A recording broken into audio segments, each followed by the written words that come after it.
PSI ini nggak. Ketua Umum Partai Solidaritas Indonesia atau PSI, Kaisang Pangarep melakukan dialog dengan masyarakat lintas profesi di Kota Pematang Siantar, Sumatera Utara. Kedatangan Ketua Umum PSI, Kaisang Pangarep didampingi istrinya Erina Gudono dan Wakil Menteri ATR BPN Raja Juli Antoni yang juga Sekjen PSI. Mereka melakukan dialog dengan masyarakat lintas profesi, tokoh adat serta tokoh agama dari Kota Pematang Siantar dan Kabupaten Simalungun.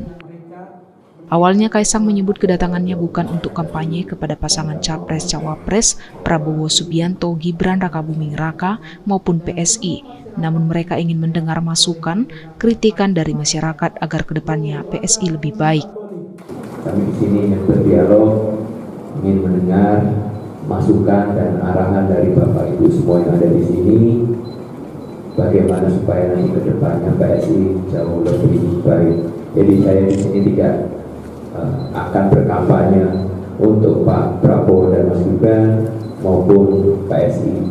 Tapi balik lagi, kalau mau nyoblos kami ya alhamdulillah, kalau enggak ya kalau boleh ya. Ia mengajak masyarakat untuk datang ke TPS tanggal 14 Februari agar persentase golput di Provinsi Sumatera Utara menurun. Kaisang juga menyinggung pesta demokrasi adalah untuk menghadirkan kesenangan, senyum, bukan untuk saling hujat-menghujat. Kaisang tidak lupa berharap pemilihan Capres-Cawapres nanti dimenangkan satu putaran oleh Prabowo Gibran sesuai dengan hasil survei.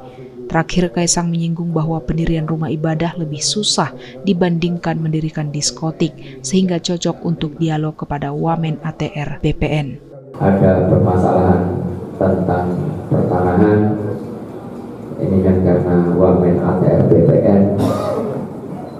Insya Allah kalau lewat beliau saya pembangunan rumah ibadah khususnya mungkin gereja yang sekarang bisa dibilang bukan susah, tapi mungkin ada sedikit rintangan gitu.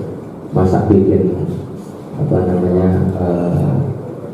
rumah ibadah lebih susah daripada bikin diskotik.